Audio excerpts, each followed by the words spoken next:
Well, good morning. DIY slash CNC woodworker here. Well, another day is upon us. Third day of my CNC router build. This will be my fourth video. I made 2 videos yesterday, so this will be number 4. I've done a lot of things off camera this morning. One thing I noticed watching on YouTube last night, I was watching another gentleman build his X-Carve, looking at his video, seeing how he did things. Of course, I'm doing a step-by-step slow process. He had kind of sped his up where he flew through the whole thing in about 14 minutes. But anyhow, I noticed that him putting in his, what do they call it here?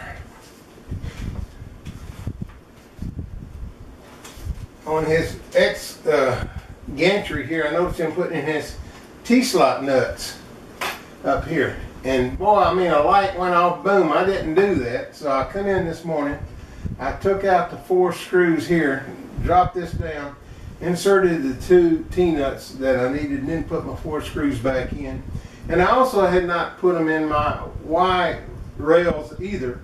So that was simple, just loosening up 1 screw, pulling this screw out, turning these down, putting in the 2 nuts, and then on the other side I put the other 2 nuts in. So now we're back to where I need to be. I've got all 4 done. This morning it's time to put the belting on. And what I've done, following their instructions, I've cut 4 lengths of belt 4 feet long, 3 lengths of belt 4 feet long. And I've got all the material that I need laid out here, my button head screws that I need, the different ones, my lock nuts, and my little angle brackets.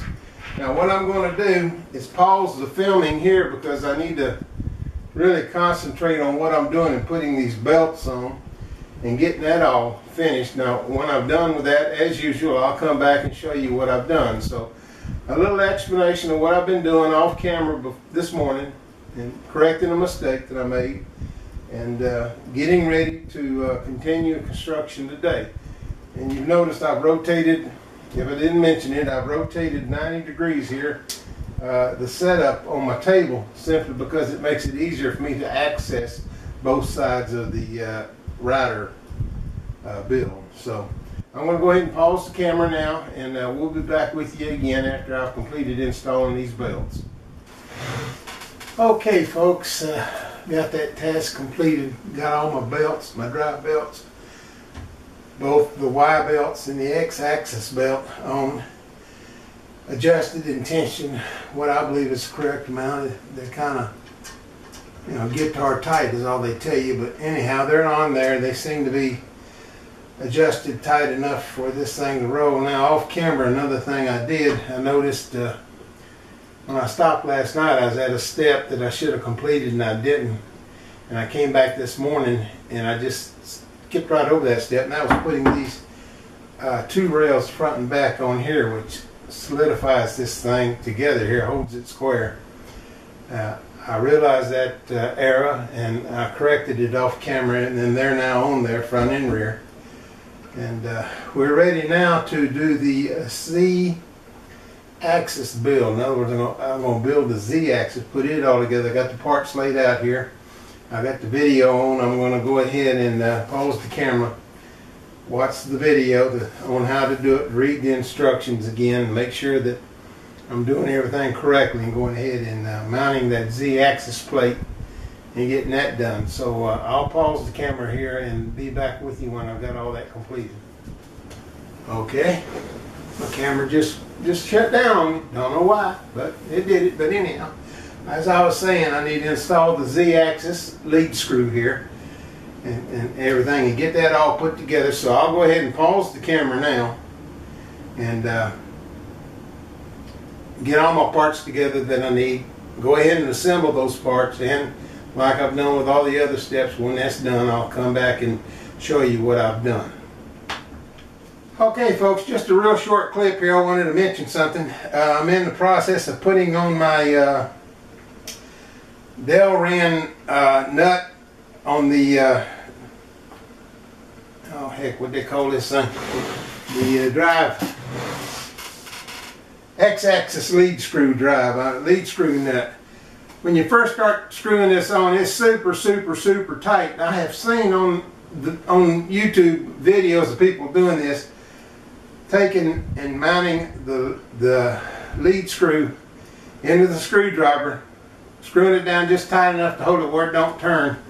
Hold on to this with your hand and run this in and out.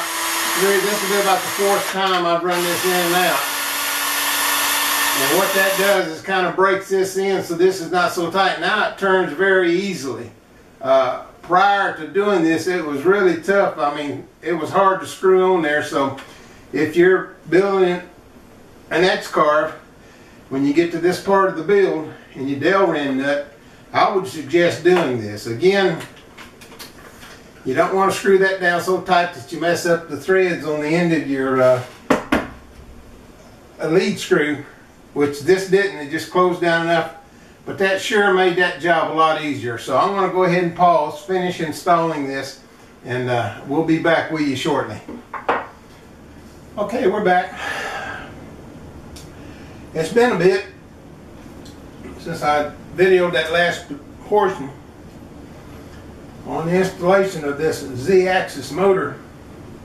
These 4 screws on the top call for 4 5mm flat washers that they just weren't here. Weren't your kid anywhere. I checked, double checked, triple checked. My wife come in, she checked. We all looked.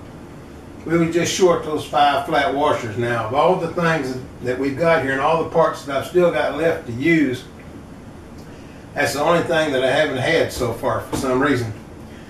Fortunately, my local Lowe's had 5mm flat washers. Roundelis plates is called.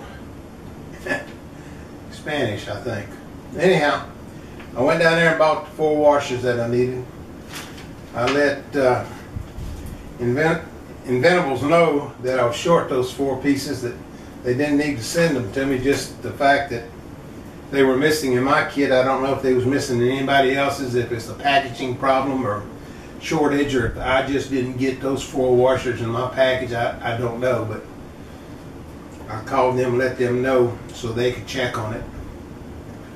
So there it is. The Z-axis motor is installed. The Z-axis screw is installed. The plate's installed. This is where, this plate right here is where my spindle mount will mount to, and the spindle will sit out here. So it's almost starting to look like a CNC carver here, router. So the next step is wiring. So what I need to do is look through this. It's quite involved. You got the 4 motors to wire up. Well, 3 motors to wire up. There's 4 of them. Where'd the 4th one go? Oh, on the back here. I'm sorry. 1, 2, 3, 4. 4 motors that have to be wired into all the terminal strips and so forth. And I'm sure I'll get into wiring the power supply and all of that, and the controller and all of that. Be quite involved. So what I'm going to do is I'm going to pause the video and read through the wiring instructions and see just how deep we're going to go on this initial wiring. It says next step wiring. I haven't even looked at it yet, but that's where we're at. We've just about got this thing mechanically. It's completed basically, except for the mounting of the spindle motor mount and the spindle itself, which that'd be one of the last things we do. It's basically done.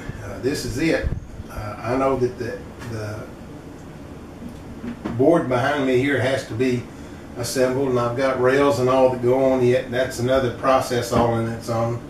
That'll probably be one of the very last things I do. But so far it's going real good. Like I said, the only thing I've come up short is those 4 flat washers, which wasn't no big deal. I just run down to the local hardware store and picked them up.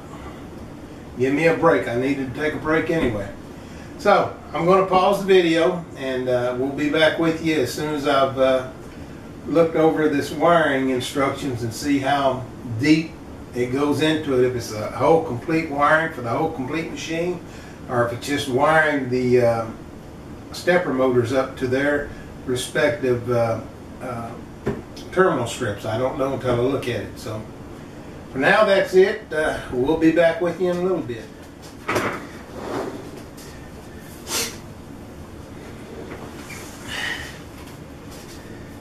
Okay folks, I'm back.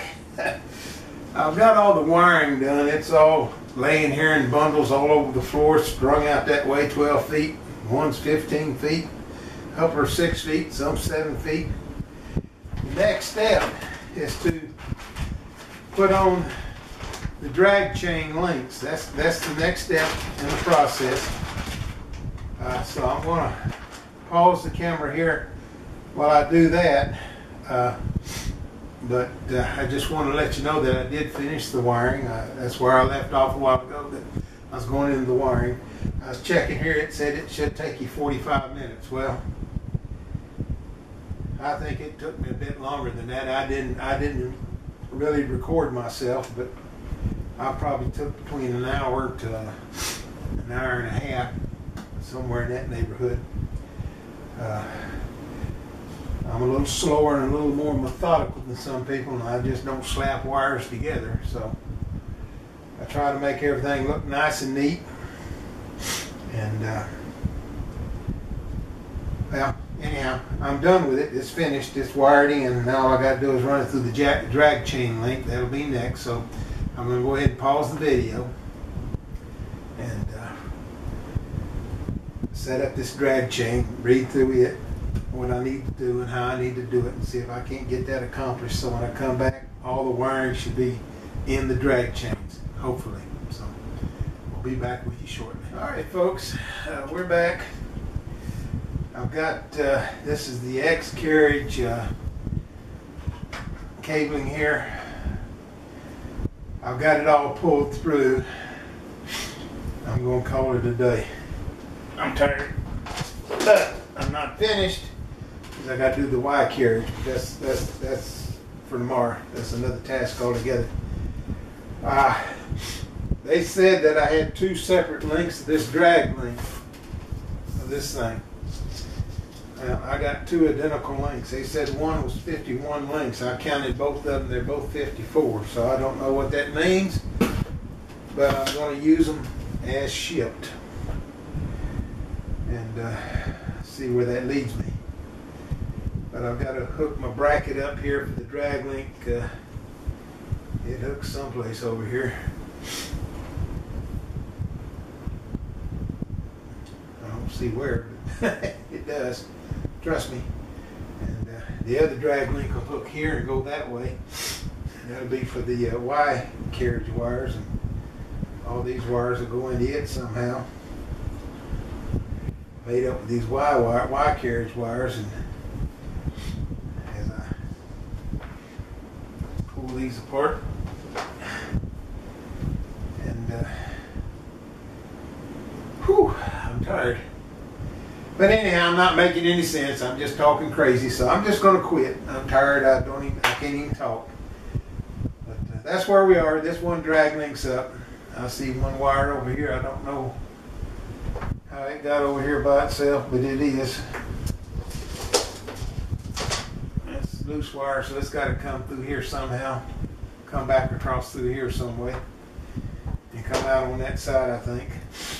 But we'll see tomorrow once I start checking and reading and seeing what I've done wrong. If I wired something backwards or not, but this is all wired per the way they say to wire it.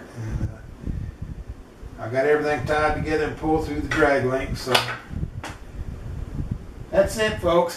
The DIY / CNC woodworker. We're going to call it a day. We'll